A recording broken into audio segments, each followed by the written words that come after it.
The house on Lansdowne Hill in Bath was older than Catherine could remember. Its bricks were weathered, its windows clouded with dust, and the air inside carried the faint scent of lavender mixed with damp stone. Catherine had lived there all her life, but one thing always lingered at the edges of her mind: the door at the end of the east corridor. It was a heavy oak door, locked with a key no one seemed to possess.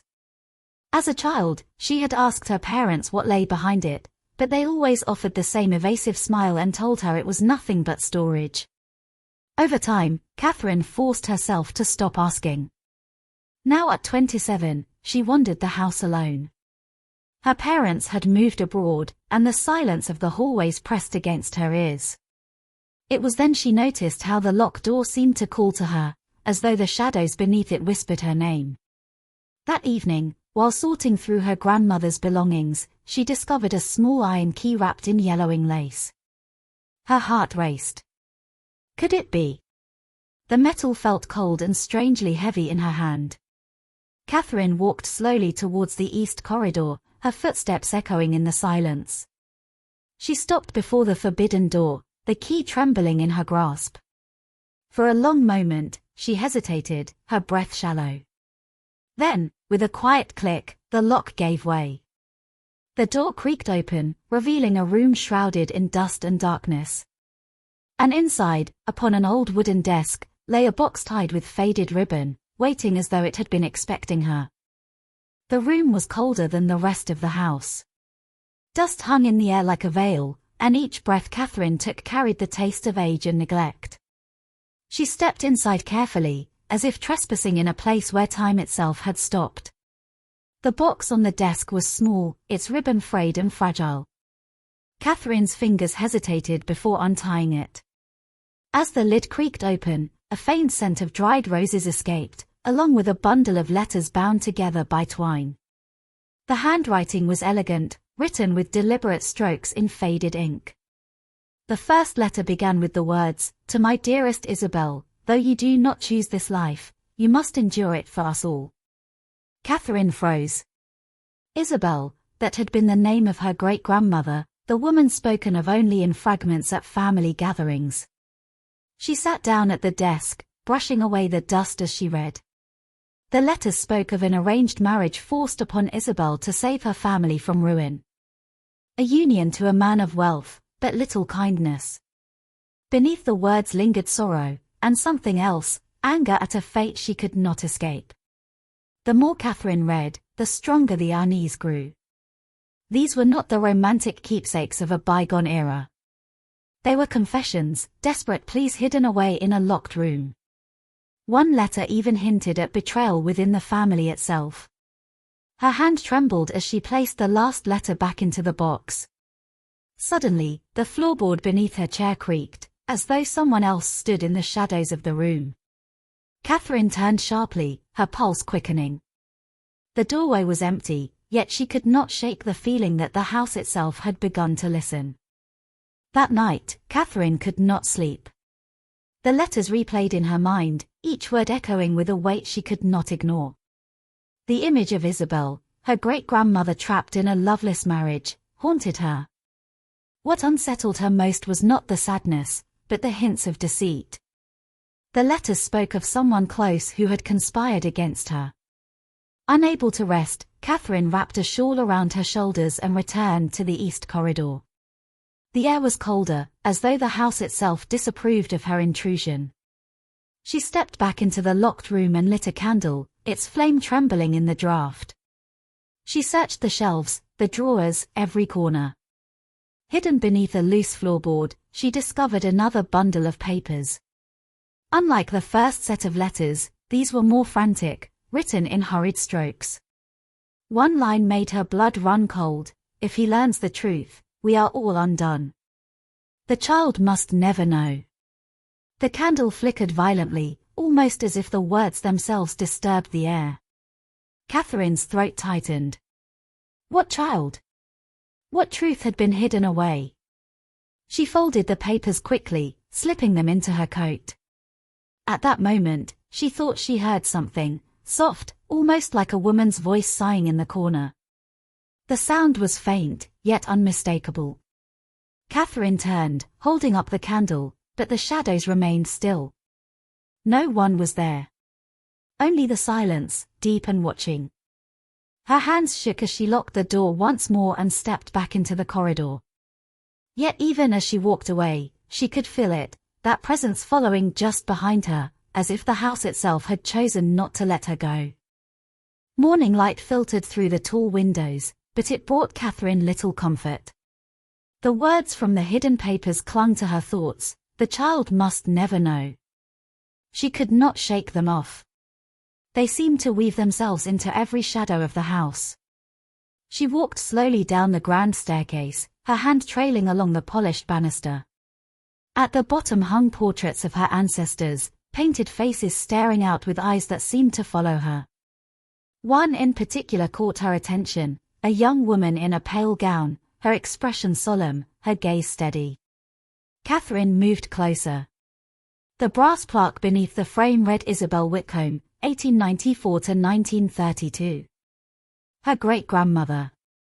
Catherine's heart tightened as she studied the portrait. The brushstrokes gave Isabel an air of quiet dignity, but her eyes held something else, sadness, perhaps even defiance. As she stared, Catherine thought she saw the faintest flicker, as if the woman's painted lips twitched into a whisper of a smile. She blinked hard, stepping back, her skin prickling with unease. It was then that the sound of the front door opening startled her. She turned sharply, only to see Edward stepping inside. Tall, composed, and with a charm that always seemed calculated, he set down his leather bag and smiled. "Catherine," he said warmly, though his eyes darted towards the corridor as if measuring something unseen. "You look pale. Are you unwell?" Catherine tried to gather herself. "I did not expect you so early." Edward's smile widened, yet it did not reach his eyes. "I thought I might surprise you." He glanced at the portrait of Isabel before looking back at Catherine. "Your family history is fascinating." The way he said it chilled her. And in that moment, Catherine realized, Edward knew more about her past than he had ever let on. Catherine tried to steady her breath as Edward moved closer, his presence filling the hall. He carried himself with an ease that always unsettled her, as though he were in control of a game she did not know she was playing. "You've been reading, haven't you?" His voice was soft, almost coaxing. "I can see it in your face." The locked room. Her heart skipped. How could he know? She forced her voice to remain calm. "I don't know what you mean."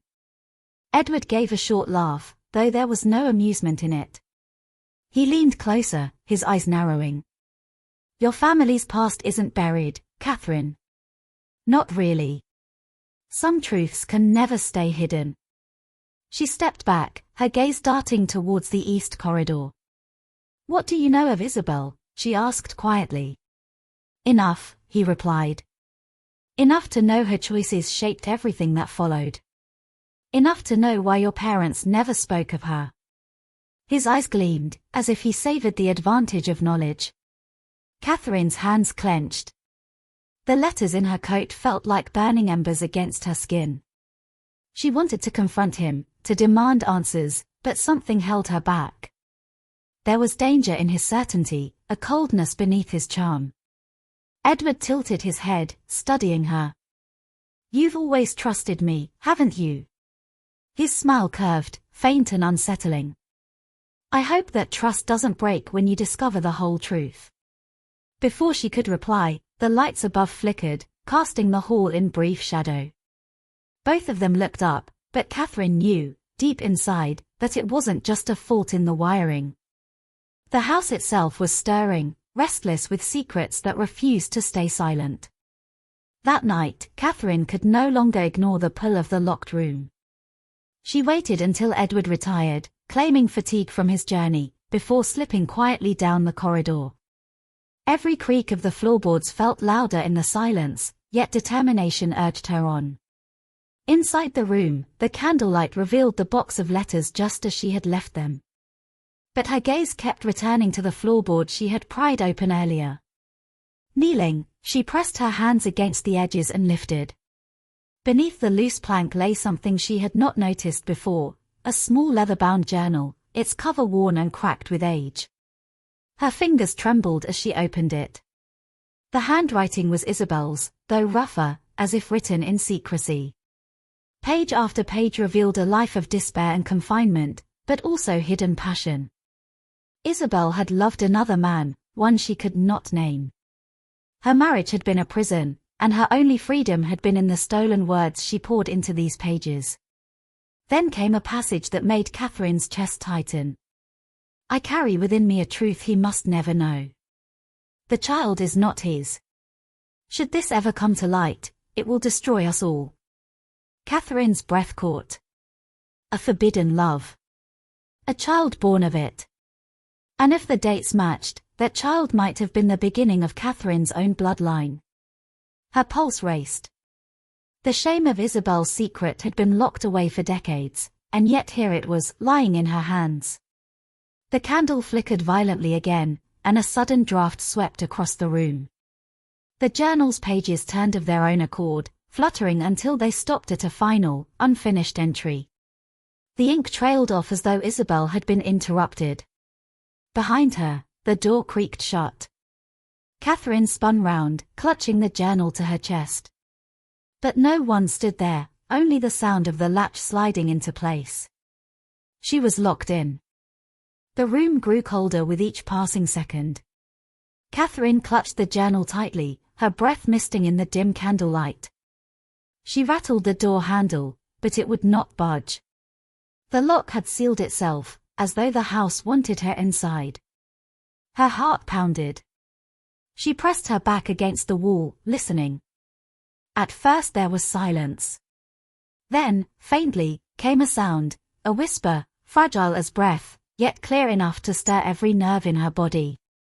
Catherine. Her name, spoken in a woman's voice. The candle guttered, throwing long, shifting shadows across the walls. Catherine's hands trembled as she raised the journal, as though it could shield her. Who's there? She whispered. The voice came again, stronger this time, but heavy with sorrow. Do not trust him. He knows. He waits for the truth to fall. Edward. The thought struck her with chilling certainty. Isabel's warnings, the letters, the journal, everything pointed towards a secret that Edward somehow already knew. The air grew denser, thick with a presence she could not see. Catherine's skin prickled as she realized she was not alone. Then, from the corner of the room, the candlelight revealed something, just for an instant. A pale figure, a woman in a faded gown, her face obscured by shadows. Isabel. The journal slipped from Catherine's grip and landed with a dull thud on the floorboards. When she blinked, the figure was gone. But the whisper lingered, curling into her ear like smoke. He will use you, as he used me. Catherine froze, her mind racing. Was Edward's connection to Isabel deeper than she dared imagine? And just as the question formed, the key turned slowly in the lock. The door creaked open. Someone was standing outside. Catherine's heart thundered as the door swung open. Edward stood there, framed by the dim corridor light, his expression unreadable. His eyes flicked to the journal lying on the floor, then back to her pale face. You shouldn't be in here, he said softly, but his tone carried an edge sharp enough to cut. Catherine bent quickly, snatching the journal before he could move. Why? She demanded, her voice shaking. What is it you don't want me to see? Edward stepped into the room, closing the door behind him. The air seemed to tighten around them. Some truths only bring pain. Isabel's mistakes are not yours to carry. Her grip on the journal tightened. You speak as if you knew her. A flicker passed over his face, gone almost at once. But it was enough. Catherine's stomach turned. Answer me, she pressed. What do you know of Isabel? Edward moved closer, his eyes dark and steady. She was betrayed, Catherine. By her family, by her husband, even by herself. And if you aren't careful, the same will happen to you. The words chilled her. He was not warning, he was threatening. Before she could respond, the candle sputtered and went out, plunging the room into darkness. Catherine gasped, clutching the journal to her chest. In the black silence, Edward's voice came, low and near her ear.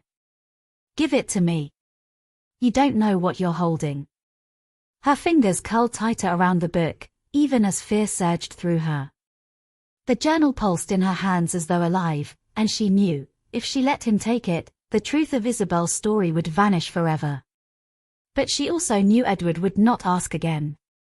Catherine stood frozen in the darkness, the journal pressed against her chest. Edward's presence loomed near, his voice still lingering in the air like smoke. "Give it to me, Catherine," he repeated, lower, colder. Her breath quickened, but something inside her stirred, a strength she hadn't felt before. "No," she whispered, steady despite her fear. "It isn't yours. It was never yours." There was silence. Then a sharp movement. Edward's hand shot forward, groping for the journal. Catherine stumbled back, clutching it tighter, until her fingers brushed the cold stone wall. The house seemed to pulse around her, as if alive, as if watching. Suddenly, the journal grew warm in her hands. The leather seemed to breathe, the pages fluttering open as though guided by unseen fingers.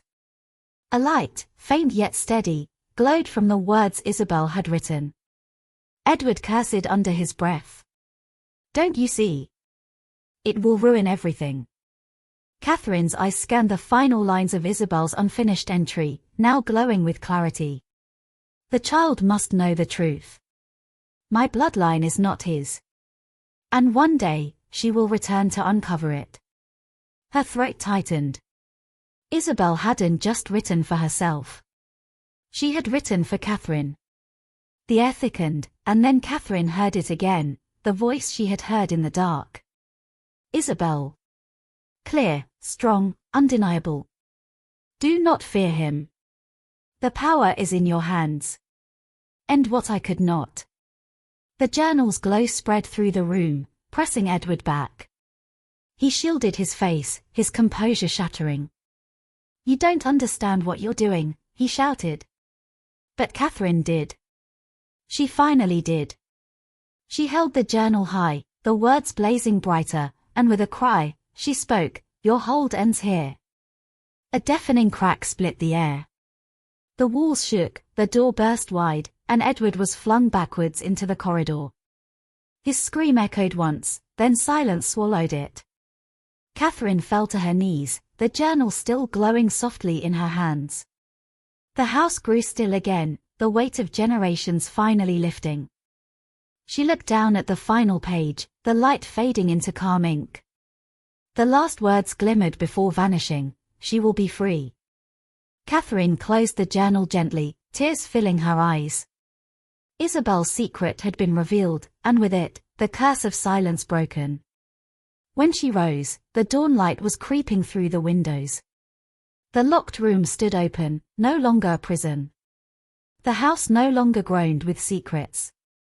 Catherine stepped out, the journal against her heart, knowing that the past had spoken, and she had listened. And for the first time in years, the house at last felt like home.